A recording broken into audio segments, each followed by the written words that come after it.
শুধু দর্শক বন্ধু, আপনারা দেখছেন একে নিউজ বাংলা। আর এই মুহূর্তে উপস্থিত রয়েছে শিয়ালদা কোর্টে। আরজি কর কাণ্ডে আজকের কিন্তু শিয়ালদা কোর্টে থেকে রায়দান হবে। একা আসামি সিবিআইয়ের পক্ষ থেকে বলা হয়েছে যে সঞ্জয় রায়। কি হতে পারে আজকে?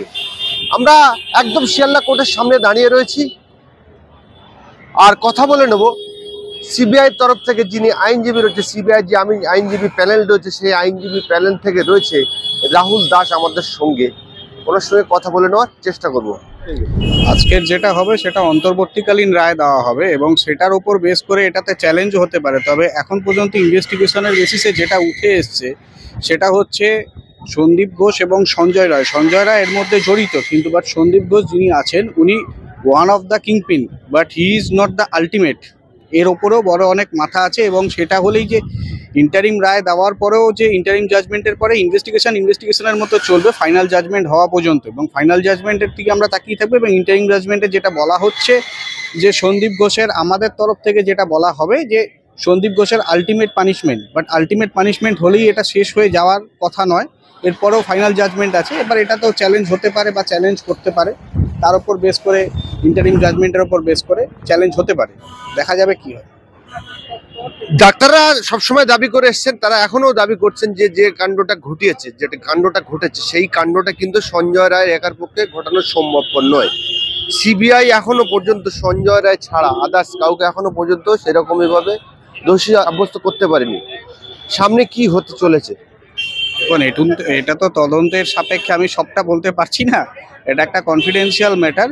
কিন্তু ডাক্তাররা যেটা বলেছে সেটা, ডাক্তারদের দাবিটা যুক্তিসঙ্গত। সঞ্জয় রায় একার পক্ষে সম্ভব নয় এবং সেটা আমরাও মনে করি। সঞ্জয় রায় একা জড়িত নয়, সে জড়িত, বাট সে একা নয়, তার সাথে অনেকে আছে এবং তদন্তের স্বার্থে আমি সেটা সবটার নাম বলতে পারছি না এই মুহূর্তে। তথ্য প্রমাণ লোপাট করা হয়েছে, সেই জন্য কি সিবিআই সঞ্জয় রায় একা ছাড়া এখনো পর্যন্ত কাউকে গ্রেফতার করতে পারেনি, নাকি সিবিআইয়ের ব্যর্থতা রয়েছে এর মধ্যে? সিবিআইয়ের ব্যর্থতার ব্যাপার না, তথ্য প্রমাণ অনেকটাই লোপাট হয়েছে।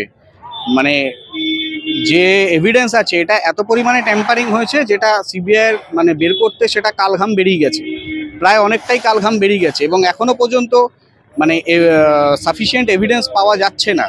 কিছুটা পাওয়া গেছে, কিছুটা পাওয়া যাচ্ছে না, কারণ অনেক পরিমাণে ট্যাম্পারিং হয়েছে। আপনারা বিগত দিনেও দেখেছেন যে ট্যাম্পারিং হওয়ার জন্য তদন্ত ঠিক পথে শেষ, মানে ঠিক মতো চলতেও পারছে না, এবং একটু চললে অনেকটাই থমকে যাচ্ছে, আবার চলছে, আবার থমকাচ্ছে, এরকমভাবে। কারণ প্রত্যেকটা ইনভেস্টিগেশন, একটা তদন্ত চলে তার এভিডেন্সের ওপর, এবং কোর্টকে আমাদের দিতে হয় এভিডেন্স, এবং এভিডেন্সটা যদি সাফিসিয়েন্ট না থাকে সেক্ষেত্রে তদন্ত ব্যাহত হবেই। এটাতে সিবিআইয়ের ব্যর্থতার কোনো ব্যাপার নেই। আপনারা বলছেন তথ্য অনেকটা লোপাট করা হয়েছে, এই যে তথ্য প্রমাণ লোপাট এগুলো কারা করতে পারে? ইতিমধ্যে টালা থানার ওসি তাকে কিন্তু গ্রেফতার করেছিল, তাকে আবার জামিনে মুক্ত করে দিয়েছে। কি বলবেন?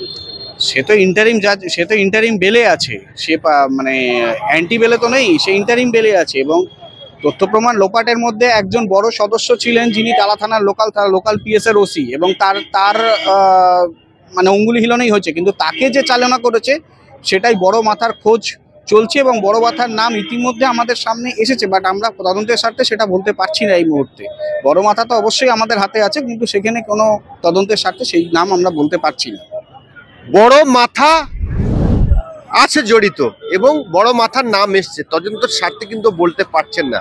সঞ্জয় রায় এছাড়াও আরো কিছু বড় মাথা আসতে পারে। বড় মাথা যারা রয়েছে তাদেরকে কবে ধরা হবে?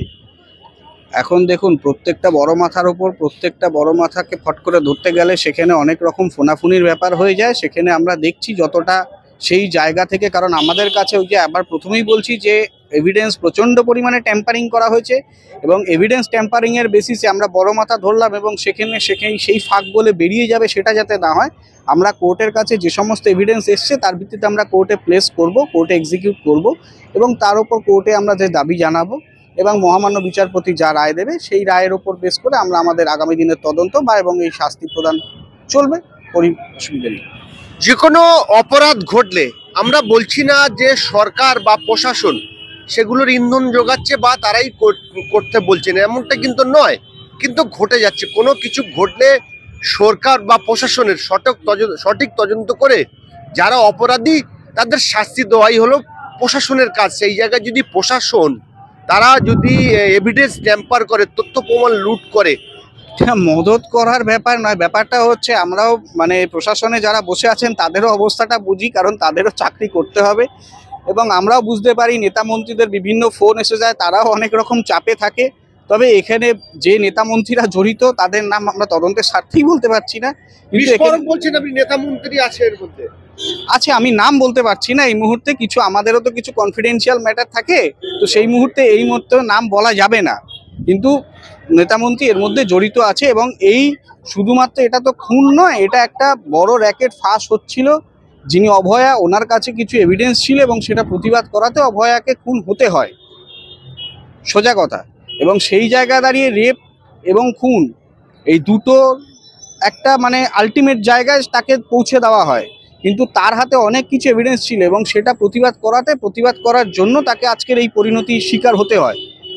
এবং সেই জন্য বড় মাথা আছে, তাকে চাপতে চেয়েছিল যখন সে সেই জায়গাটায় সে মানে সেই প্রেসারে আসেনি বলেই তাকে এই পরিণতির শিকার হতে হয়েছে। সেই জন্য বড় মাথা তো অবশ্যই জড়িত। এবং এই যে একটা দুর্নীতি, এই দুর্নীতির আমি তো আবার বলছি দুর্নীতির কিংপিন, এবং আমরা এটা কোর্টেও বলেছি দুর্নীতির one of the kingpin Sandip Ghosh, but he is not the exact, তার উপরেও আছে, তার সাথেও আছে, সে তাদের মধ্যে একজন।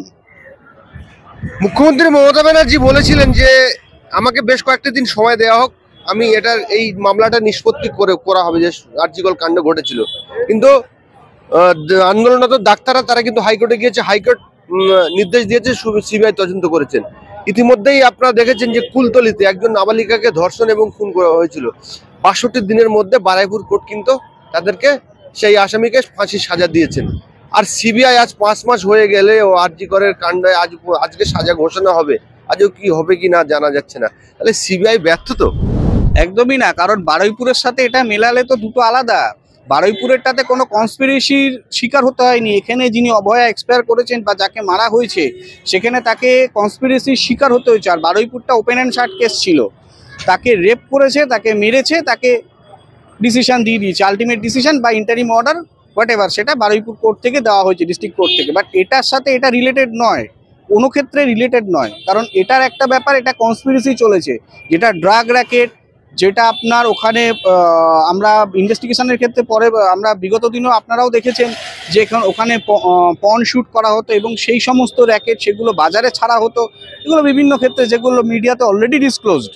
তো এই ক্ষেত্রে এইটা রিলেটেড নয়, এখানে সিবিআই কোনোভাবেই ব্যর্থ নয়। সিবিআই যদি প্রমাণ যদি সঠিকভাবে পেতেন এবং প্রমাণ যদি কেন্দ্রীয় গোয়েন্দা সংস্থার কাছে এতটা ট্যাম্পারিং না হতো, এবং তারপরে সিবিআইয়ের কাছে তো গেছে রাজ্যের ইচ্ছাতে নয়, যদি রাজ্যের সদিচ্ছা থাকতো তাহলে রাজ্য তো প্রথমেই সিবিআই তুলে দিত, রাজ্যকে আমাদের কোর্ট করিয়ে তারপর সিবিআই নিতে হয়েছে। তো সেই জায়গাটা রাজ্য কোনোভাবে চায়নি যে সিবিআই হোক, সিবিআই হলে হয়তো অনেক বড় মাথার নাম চলে আসবে, এবং আজকের দিনে সেটাই বাস্তব। সিবিআই অ্যারেস্ট করেছেন, সন্দীপ ঘোষকে কাস্টাডিতে নেওয়া হয়েছে, কিন্তু তার আগে তো কাস্টাডিতে স্টেটের তরফ থেকে সন্দীপ ঘোষকে নেওয়া হয়নি। তো এটাই হচ্ছে তার সব থেকে বড় প্রমাণ যে রাজ্যের সদিচ্ছা সত্ত্বেও সিবিআইয়ের কাছে মানে সদিচ্ছা না থাকা সত্ত্বেও সিবিআইয়ের কাছে জিনিসটা কোর্টের মাধ্যমে আমাদের হাতে দেওয়া হয়েছে বা কেন্দ্রীয় গোয়েন্দা সংস্থার হাতে দেওয়া হয়েছে। বিস্ফোরক সিবিআই পক্ষের আইনজীবী রাহুল দাস তিনি বলছেন যে তদন্তের স্বার্থে আমরা কিছু বলতে পারছি না, কিন্তু এর মধ্যে আরো বড় বড় মাথা রয়েছে, এমনকি নেতা মন্ত্রীদের আত্মীয় স্বজন ছেলে তারা কিন্তু এই আরজিকরের কাণ্ডের মধ্যে জড়িত রয়েছে। বিস্ফোরক এটা যদি সত্যি হয় তাহলে কিন্তু মিরাক্কেল কিছু ঘটে যেতে পারে এই আরজিকর কাণ্ডে। আজকে সরাসরি আমরা রয়েছি কলকাতা হাইকোর্ট থেকে, আপনারা সরাসরি দেখছেন